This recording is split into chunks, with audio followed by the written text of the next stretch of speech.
Welcome to Foodie Spiritual. Hi, and welcome to Foodie Spiritual. I took a little break, a little hiatus from doing tarot card readings to go on a fast. Because even though I love to eat, and I'm a foodie, you still gotta fast every now and then, you know?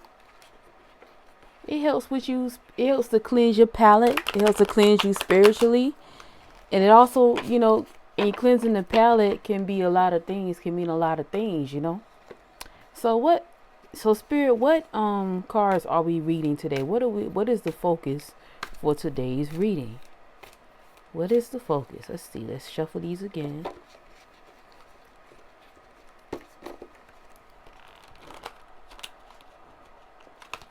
Okay, they ain't shuffling good. That was the most horrific shuffle, but okay. Spirit, what are we reading today? What energy are we reading today? What do we want to talk about in our reading? And I'm hearing that Saving All My Love song. So, I don't know. That's in my head. Let's see. Spirit, what do you want to convey through these cards? What do you want to convey? I'm not seeing nothing coming through, but let's see. Let's keep going. Let's keep shuffling. I might need to come from another deck. I might need to use a different deck.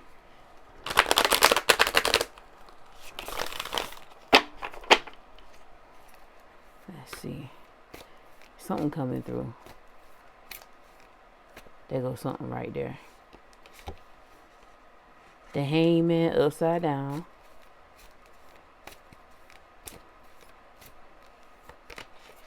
And then two more cards. The Nine of Cups upside down. And the King of Cups upside down. So, oh man, we dealing with some potential taking. Something is not going good with the giving part. Maybe something's being taken away, you know. And that song, Saving All My Love, is in my head. So let's look up the Hangman, which is beef stew in here. They're usually, in this book, they come from the front. The major arcana is in the front. The Hangman. When it's upside down, it means procrastination, avoidance, and pushback. So something's going on. There's some pushback. Let's look at the other ones. Nine of Cups and the King of Cups. So the cups.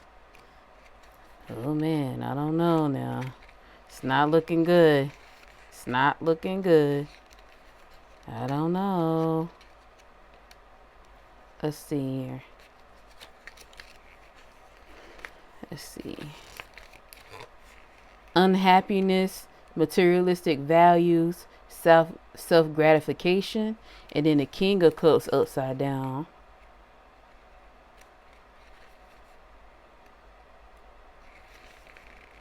Is self-compassion, temperamental, manipulative. So I definitely think we dealing with some energy where it's very selfish and not well thought out, not long-term thinking.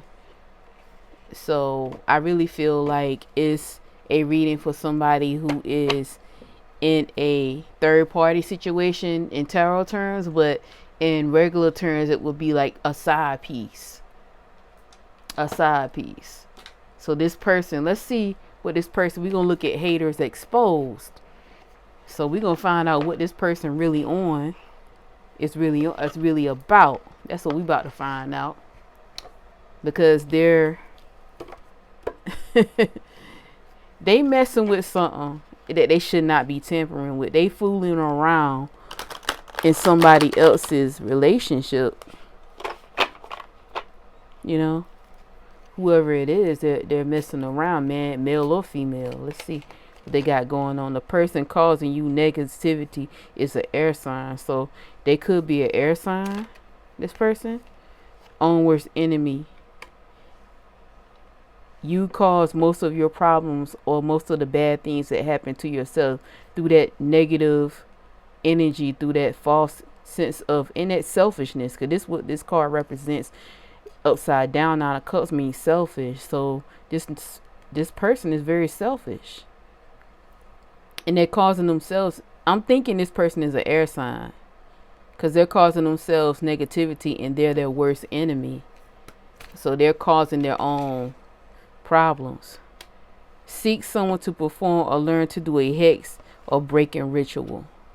Claiming credit over your success. So this person potentially is a air sign. They're their own worst enemy. And they gotta break this energy off of them.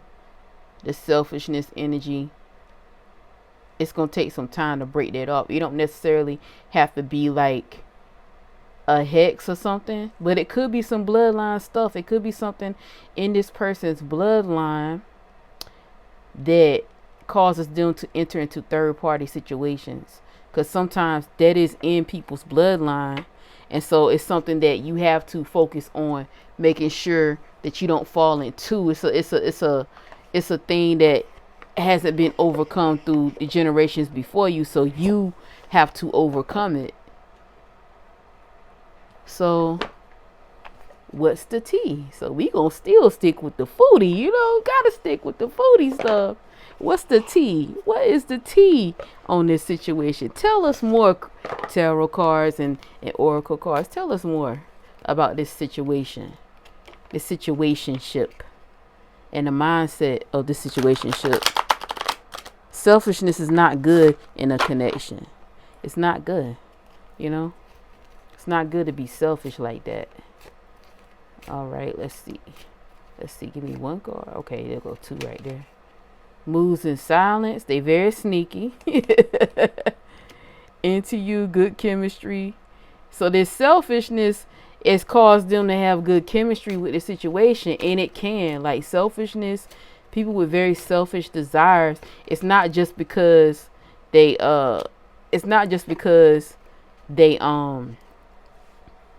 just because of what they're doing, but it is because the fake flexing. Like they make excuses for why they doing it. Like they're saying, oh, this person, the other person that they're with can't do this for them, can't do that for them. It's nasty, it's dirty. Like they tell me all this stuff about this person, but the chemistry that they get from the person dogging their partner is what brings about a good chemistry between them, because when the person and their partner is on good terms, it ain't nothing to flex over. They're sad,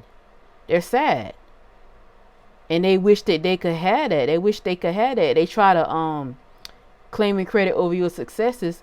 In this terms, it would mean like they want to say that they tell themselves that they're doing a good thing for their relationship. They make excuses for their nonsense when really they could just move on and find somebody that's just for them. But part of the whole chemistry thing is moving in silence, being a secret lover. Yeah, that's what they are. So you'll see that they got that secret love affair, and it's building great chemistry because they're dogging their spouse to them, so that makes them feel like they're more into the relationship. They're more welcome into the relationship. They feel like they are the perfect partner for this person because they're dogging their partner, So I feel like this. It's one thing to be polyamorous, because that means that or in an open relationship, that means that everybody knows. But this person doesn't want nobody to know.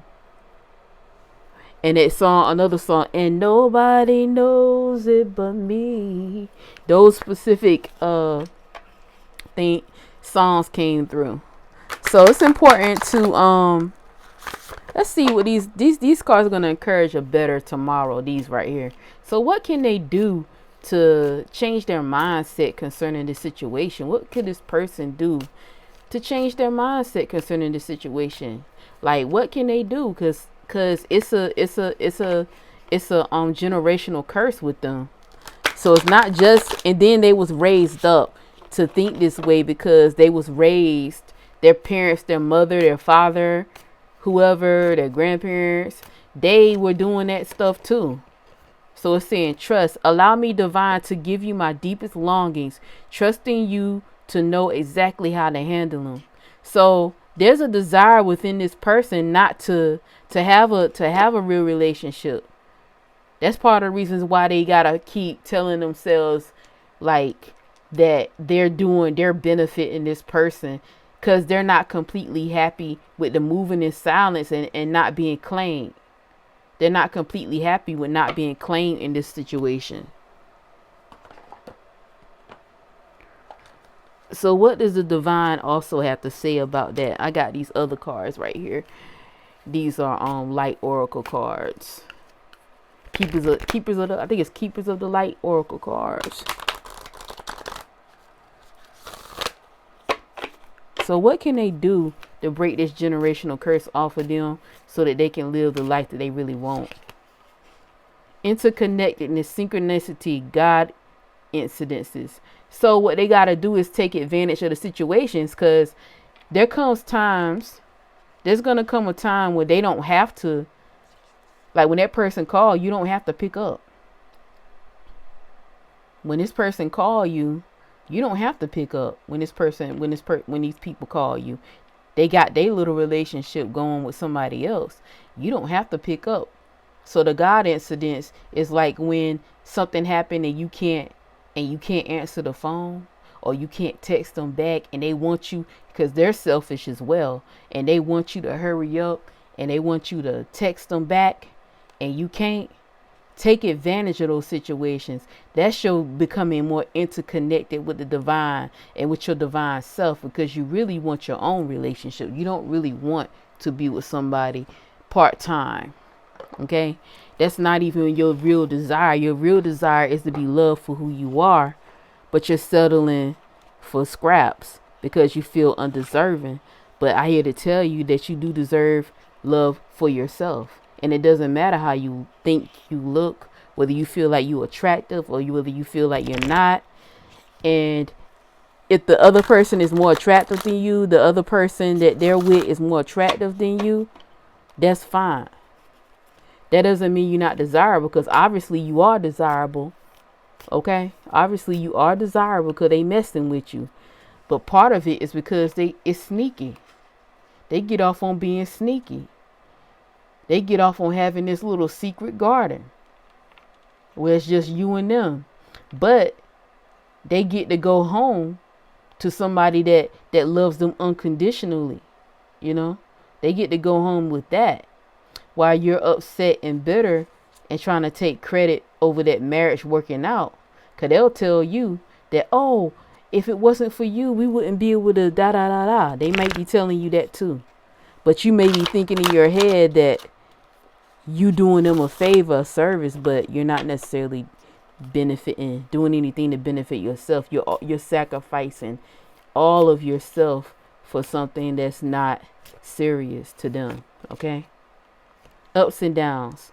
I see life as an incredible ride, and I'm lucky to be on it. Yes, the ups and downs make me want to puke sometimes, but they are also what makes things fun and interesting. And when you look back, even puking on yourself makes for a good story. So when you overcome these things, you're going to have a story to tell.